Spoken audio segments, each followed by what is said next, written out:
Hello, Seattle Kraken fans. Welcome to another episode of Locked On Kraken. I'm your host, Erica Lindsay Ayala. This is Wednesday's episode, which is also going to be the part 2 of the Roundtable. But before we get into the Roundtable, let me make sure you know that today's episode is brought to you by Primal Origin. Primal Origin oils. Got beard? Get Primal. Stop the itch and make the beard look healthy and groomed. Check out primaloriginoils.com to learn more about their full line of beard care and products. Use code LOCKEDON for a 20% discount at checkout. As I mentioned on yesterday's show, I am actually traveling today, so we're going to give you part 2 of the roundtable conversation that I had with 3 other Locked On NHL hosts, where we talk about toxic hockey culture. If you missed it, Ann Kimmel, Jake Foster, and Rachel Donner and I had this conversation. It aired over on our our main Locked On page on Monday. I showed a little bit of it and played a little bit of it on Monday. Played part 1, an abbreviated version of part 1 on yesterday's Tuesday show, and I'm playing part 2 for you today. This is talking. The conversation was sparked around what's happening in Chicago, so I do want to let you know that there is a trigger warning for those. We are going to be talking about sexual assault and abuse. We're not getting into any of the details of the case, but I want to let you know that we will be talking about Isle Beach.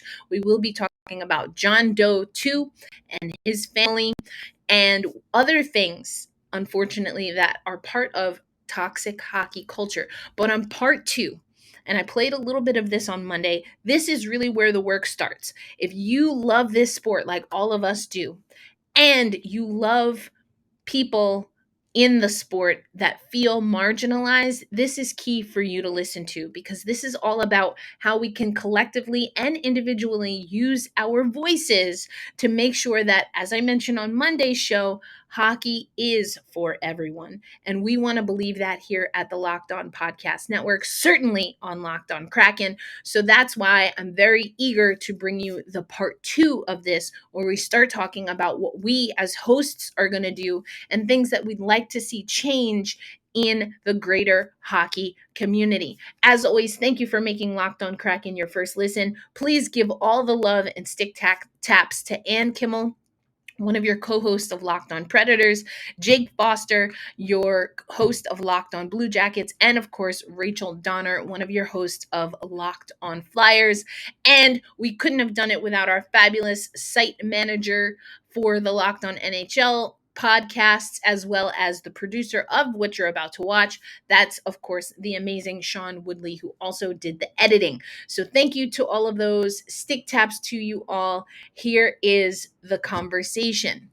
Yeah, I want to tack on to that on 2 of the points you were making, Jay. The first of which is sort of that toxic hockey culture aspect of it, because I really did, to your point, Erica, feel like there was a huge momentum shift or a paradigm shift when Kyle Beach's name came out and his interview came out, that putting a human face and real human emotions on that story just really brought it to the forefront in a way that the name John Doe 1 and words on paper, while powerful, just could not do on their own. And literally everybody in hockey was talking about it at that point, and nobody cared about the games, and nobody was focused on, oh, just play the game, this is a side issue. Everybody was focused on Kyle and his story and what can we do to help him and support him and people who could potentially be in his position in the future. And then I hesitate to use the word enthusiasm, but the focus definitely dropped when the interview of John Doe 2's mother came out, which to me was equally as powerful and equally as damning, but yet the focus, at least from, my little world of hockey Twitter, was not there in the same way. And it was, I think, equally as upsetting that it wasn't there in two ways. Number one, the media focus, where it was like all of these other media outlets had jumped on the Kyle Beach story, and maybe just the usual suspects were continuing to follow the story and have continued to follow the story. It's really only a few reporters that have followed up in the last couple of weeks. The other aspect of it with the toxic hockey culture is that you look at the players who were on the Blackhawks or around the Blackhawks at the time who were interviewed after Kyle Beach's interview came out. Your Jonathan Taves, your Duncan Keith, other players who were there at the time, apologetic, in terms of what Kyle Beach went through, but also defending Stan Bowman. I mean, Jonathan Taves defending Stan Bowman after that interview came out was one of the most egregious things of cognitive dissonance I have ever seen. But that's so it was absolutely something that you are not surprised by, given how anytime things like this come up, whether it's an issue of racism or homophobia or transphobia or something in the world of hockey, everything closes in. And we protect our own, and we protect the brand, and we protect the logo in front, and we don't care about the name on the back. And, and we've heard again so much about the importance, or I like actually how Rachel put it, the paradigm shift that happened when we had the name Kyle Beach. However, if we step even outside of sexual assault and abuse in the NHL, let's just stay in the NHL for a moment. There have been other former NHL players. There have been names attached to coaches who have perpetuated violence, actual names. And yet, and still, here we are having conversations about another time where, again, the sport was not taking care of its own. A sport that prides itself on being communal, because it's a sport that's up and coming and growing, certainly in the United States as comparative to Canada, a sport that is all about family and whatnot, or so we're led to believe. And yet here we are in situations where we could even stay just in Chicago, right?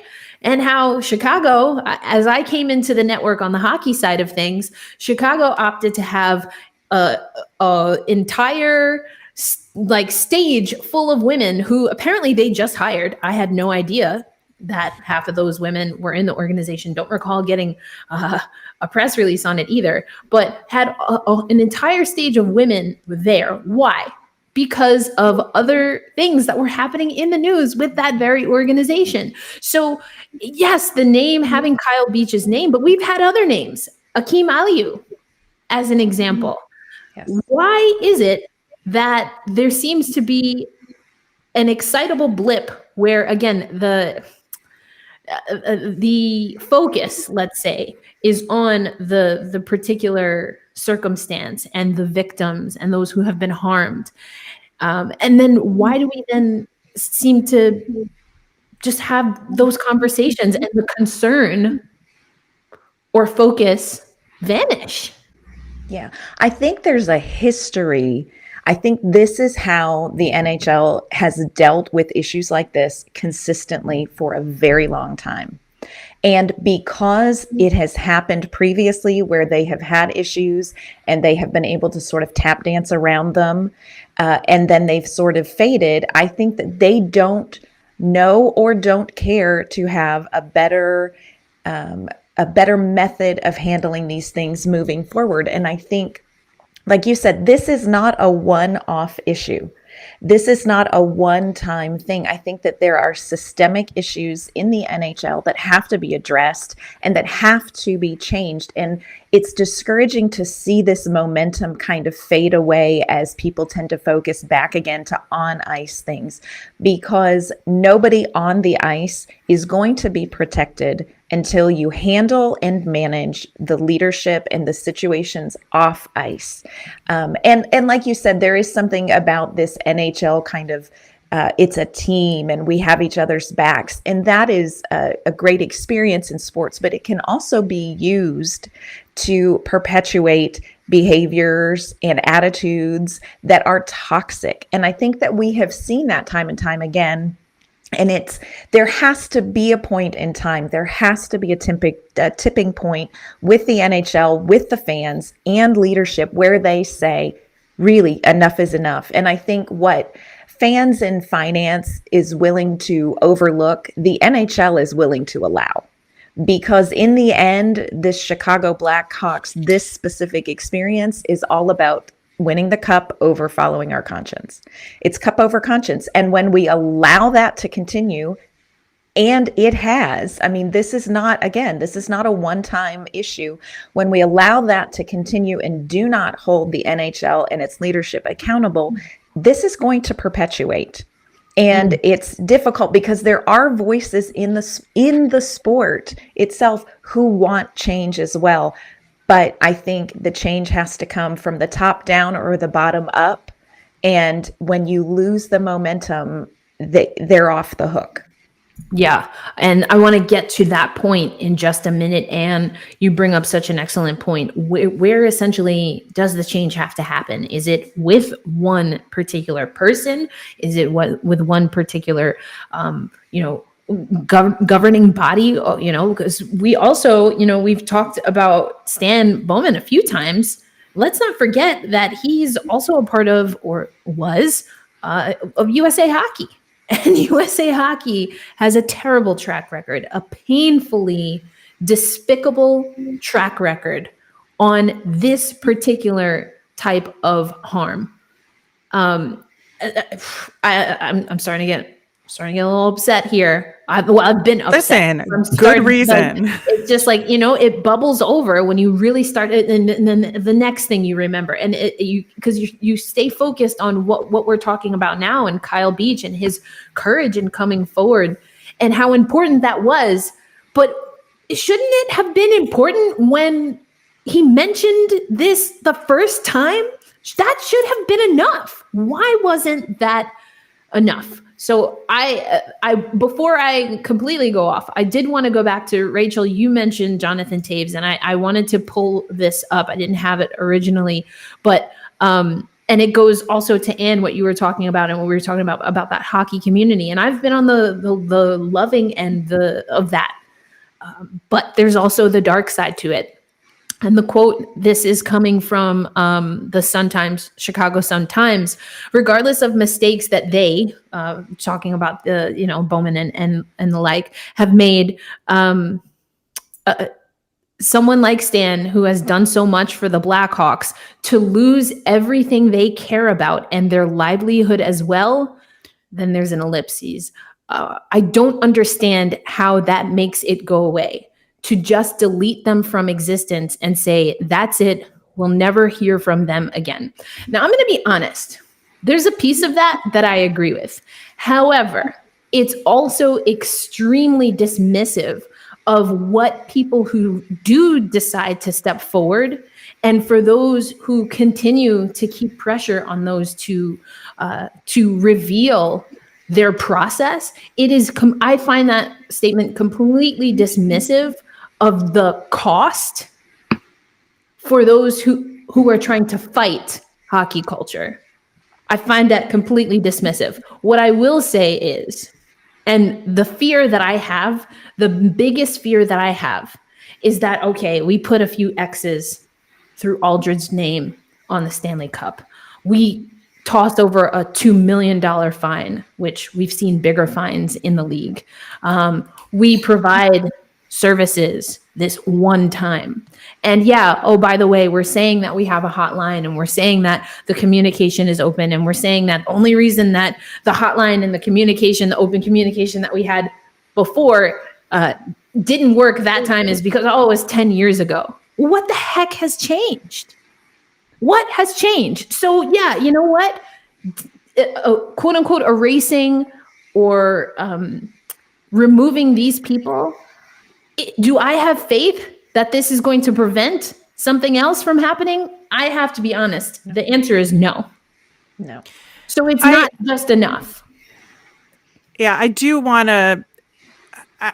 I agree with you absolutely on that point, that I don't think as a general rule it's enough and that it will do anything in terms of dealing with some of these systemic issues that we're talking about, whether it's like racism or misogyny or things like that, that are greater societal issues that are magnified by the insular nature of the toxic hockey culture.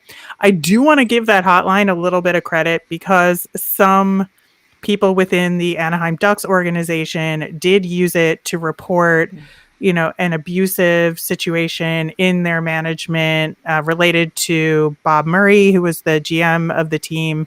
And as a result of those reports, he was put on administrative leave and then later resigned to go into a 30-day program. So I do want to give the mechanism a little bit of credit here. And it could be that the Anaheim Ducks just wanted to get ahead of things. And, given the nature of, the temperature of the hockey world right now, it was in their best interest to do so. But it turned out to have a good result for the people that work for that company. So I do want to give them a little bit of credit there. That being said, I just don't see it translating to these greater societal issues where there's just so much pushback from this league and a desire to protect their own and have this continuous circle of, we joke about 200 hockey men, but it's based on reality that there's this group of people that get, promoted. It's like out of a need to get them out of the role that they're in. There's a lot of failing up, there's a lot of failing sideways. And that's the nature of sports because, you can only work so long as a coach or a GM in a particular environment before your effectiveness depreciates. So I get it to some degree, but at the same time, it's also protecting people who are not good and should not be in charge of mentoring young athletes. We're going to get back into the show, but for now, let me tell you about our lead sponsor, and that is Primal Origin or Oils. Got beard? Get Primal. That's right, you heard me. Got beard, get Primal. If you or someone you care about has a beard, it needs to get Primal. Maybe you're the person that has never considered the benefits of treating your beard with product. Primal Origin Oils will stop the itch and make your beard look healthy and groomed. Primal Origin Oils makes balms, oils, and whipped butter that are renowned as the best feel in beard products available. This is due to the exotic carrier blend with oils like raspberry seed, rosehip, and chia seed oils. All products are fair trade certified and handcrafted in the United States. The combo kits are really great because they make for a great holiday gift. Number one, you get a little bit of everything. But if you're looking for this product for yourself, then you're going to be glad that you did because you've got a little bit of everything and you can really see how the products work all together. So we know every company claims to have the best, but Primal Origin Oils is challenging you to compare their ingredients and feel in the beard to other companies that you've used. And they promise that you will see and feel the difference. That's how confident they are in their product. And don't forget to use promo code locked on. That will get you 20% off at primaloriginoils.com. That's promo code locked on for a 20% discount off at checkout. And I also have to tell you about something I can relate more acutely to. And that, of course, is Built Bar. The holiday season is upon us, and you want to have energy as you're doing all the things that you have to get done for the end of the year. And you want to be around family and friends while also trying to get a little bit of things done so that you have peace of mind going into the new year. And that's where the holiday goodness, rich with decadent flavored, covered in chocolate, Built Bar has you covered. You get the best of both worlds, delicious and healthy. That's because Built Bar offers extra fuel that you need to bust down those mall doors or battle all the holiday shoppers. You can just toss it in your purse, in your jacket, and then you know that you won't get hangry throughout the day. Want to cozy up to someone? Share a Built Bar. That's certainly what I've done family and friends alike. We share Built Bar when I get my monthly shipment in, and it truly has been something that I think just says that, I love and appreciate you in a different way when you're worried about how hangry they may or may not be. Trust me. Or maybe it's honestly just me. I'm a huge snacker, so the way to my heart is with snacks, and Built Bar is at the top of the list. So go to builtbar.com right now. You can use promo code LOCKED15 to get 15% off your order at built.com. Don't forget built.com. Use promo code LOCKED15 for 15% off at built.com. Happy snacking. I do appreciate you bringing up the hotline in respect to the Anaheim Ducks and even other places. We have heard reports that players are feeling empowered. I will be honest, my bias is coming from there being similar mechanisms after what Akeem Aliu reported and went through. And but I do honor that, and I appreciate you bringing that up. But Jay, I actually was going to ping you in here because Rachel hit on some other things that you have mentioned already and dropped some names already. Like there, unfortunately, and I know you say this a lot, like, I'm going to remix it here, but like, is there any organization that is quote unquote safe or that should not be using a fine-tooth comb in light of what we see happening in Chicago right now? And again, to what Rachel brought up in Anaheim. And so, where do we even go? Like, how do we get to a point where we're not just being reactive to a hotline? What needs to happen throughout the league and including the front office so that the culture starts to shift? Yeah, I think just to kind of finish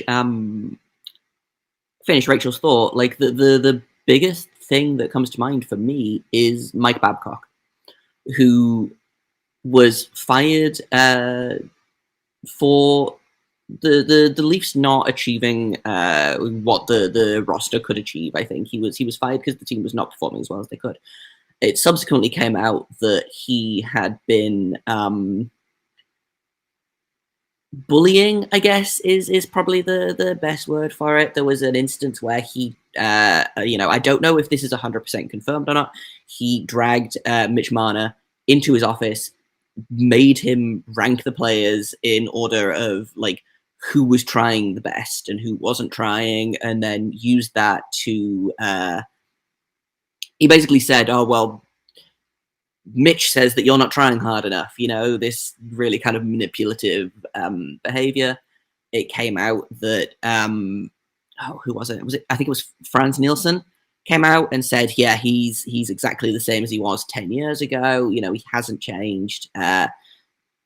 Subsequently, he has not coached in the NHL since. He was on TV briefly with Sportsnet, I think, and he is now coaching college hockey in Canada.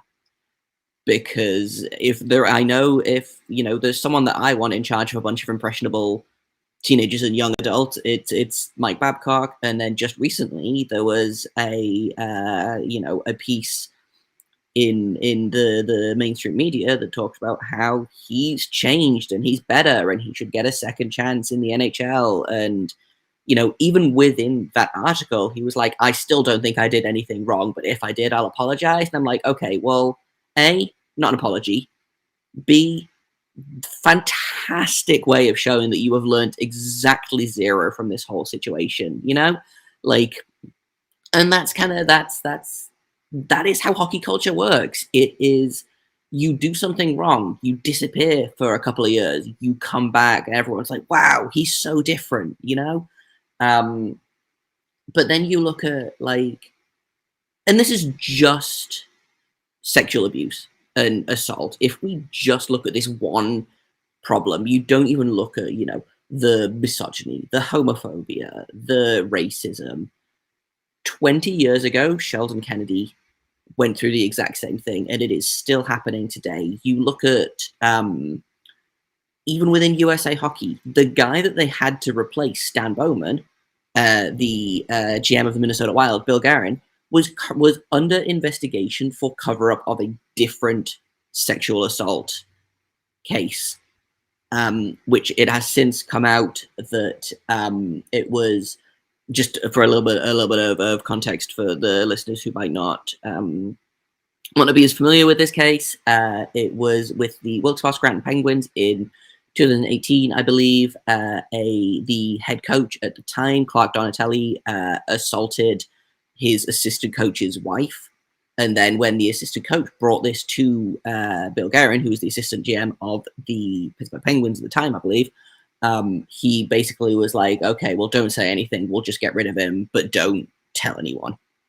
And, you know, years later, that's kind of come out, and the assistant coach, Jared Scaldi, and his wife have filed a lawsuit, which was settled, I believe, by the Penguins. They basically accused Guerin, Lemieux, Ron Burkle of covering this up, and they were suing. And then as recently as a couple of days ago, I think, it was announced that Clark Donatelli has been indicted on 4 counts of sexual assault.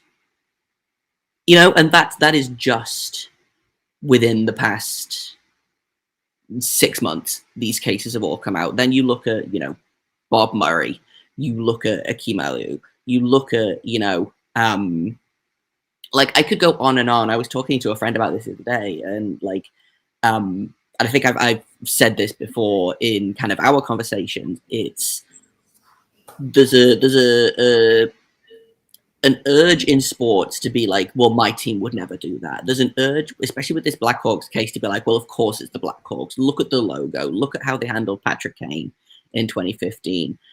I understand this urge to be like, well, obviously the Blackhawks mishandled this, but my team would never. And then you look at, you know, Bill Guerin, Mike Babcock, Bill Peters, Joel Quenneville, Kevin Cheveldayoff, Bob Murray. That's what, 7 NHL teams now? And like, it's not like your team would, your team will, your team probably has. This is not a Chicago Blackhawks problem. This is a problem with the sport. The sport is set up, and again, this is kind of going back to what Ann said earlier.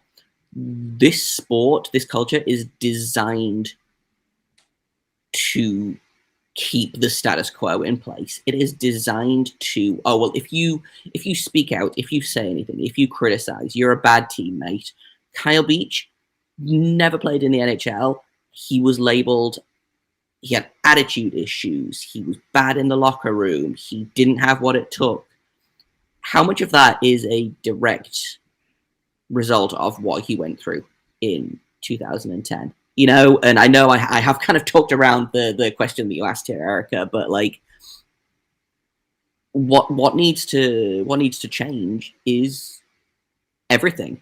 You know, we talk about it in the greater kind of like the society. We talk about, you know, police reform, and we talk about how do you reform something that is so completely rotten from the top to the bottom. And I don't know. And it's the same question. How do you fix the NHL when the NHL's built from top to bottom to perpetuate and to silence this kind of abuse? And again, that's not even going into racism, homophobia, et cetera, et cetera. Yeah, I'm actually really glad you said that, Jay, because I was I attended an event for the 1619 Project, which critical race theory, cover your ears. Anyway, it's a podcast for another day. Anyway, okay, moving on. Anyway, so in that conversation, Nicole Hannah-Jones, who is she is one of the authors and kind of curated a lot of the 1619 Project, was just dealing with slavery, in particularly of descendants of of Africans that were brought to the United States through the system of slavery. And what she said, which I think is exactly, Jay, what you just said, is, you know, that essentially white Americans have to decide that they want a different future. And so the NHL has to decide that it wants a different future. Okay, we're coming up on another portion of the part 2 of the roundtable. But before we do that, I got to tell you about BetOnline because we've got more props, more odds than ever before with the new interface. But even with the new interface and website, you know what I'm going to say. BetOnline remains your number one spot when it comes to sports action this season, from basketball, football, NHL, of course, and even your favorite Vegas casino games. You can do everything that you need on the tablet, on the mobile device, on the desktop, on the laptop. And make sure you check out all of the props and odds and specials available in 2021 and beyond.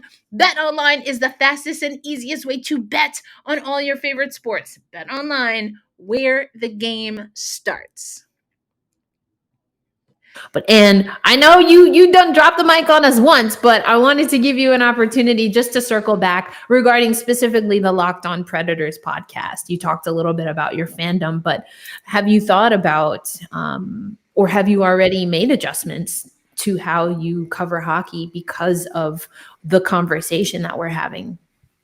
Yeah, I think there's a moment where you feel sort of the dissonance between, it's my job to come on and talk analytics and players and breakdowns, and I need to do it in a way that is engaging and entertaining. But I also feel the need to, it's difficult because this is something that I love, but it is broken and it has to. The only thing that hockey can do right now is continue the way it is or change. And I want so desperately for this sport to change.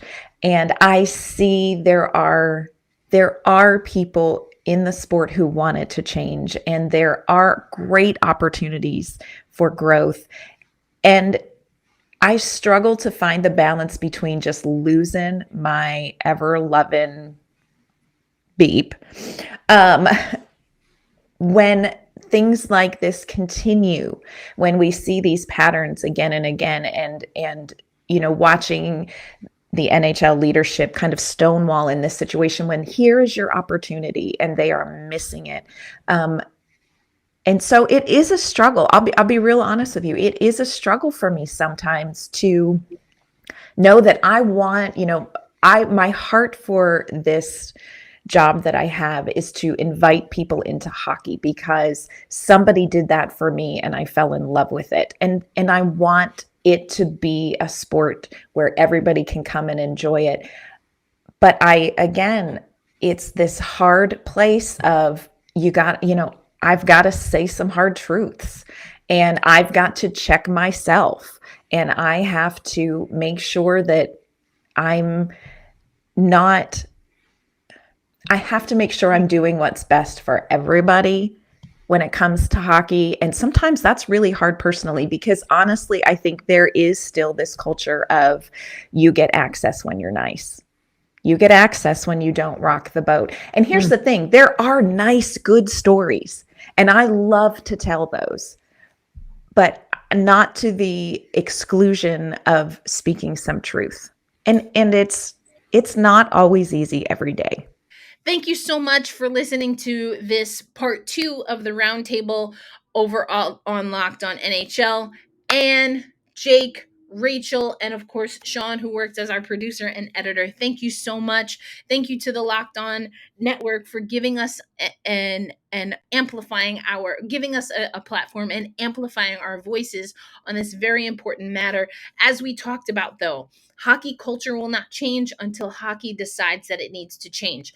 But what we can do, because we are the consumers, we are the fans, we are the supporters of teams, players, and of course the overall league, we can make our voice heard. And certainly when we see something that is not part of hockey culture, we nip it in the bud, and we are there for those who are part of the hockey loving community. We don't always have to agree with each other, but we should always honor and respect one another. And all kinds of cheers and things are said at sporting events, but that does not mean that we have the right or should feel empowered to belittle anyone or exclude anyone. And that's not what we stand for here at Locked On Kraken, and certainly not what we stand for at Locked On Podcast Network. So we're thankful that we were able to do this. We hope that there was value. And if there was, please hit like, leave a comment, let us know how you want to impact hockey culture for the better and move away from things that quite honestly are antiquated and a part of a larger systemic issue. But what we can do is say that we're going to stomp it out in hockey, and we can do that together. I am pre-recording this, as you know, if you listened to yesterday's show, but I will be back because tomorrow is the Seattle Kraken game day. So we have some Seattle Kraken hockey to talk about. I'm looking forward to doing it. If you are traveling as well, I wish you safe passage. Thank you for those, especially on YouTube, who are hitting it up with the comments. I love it. Even when I post videos that were like from a few months ago and you're like, hey, what was this? I thought we were playing Pittsburgh. I love it. It's just another way to engage. So I'll be back at it. You'll notice that my camera will be different. My microphone will be different. I won't be as mobile, and it should be a good time.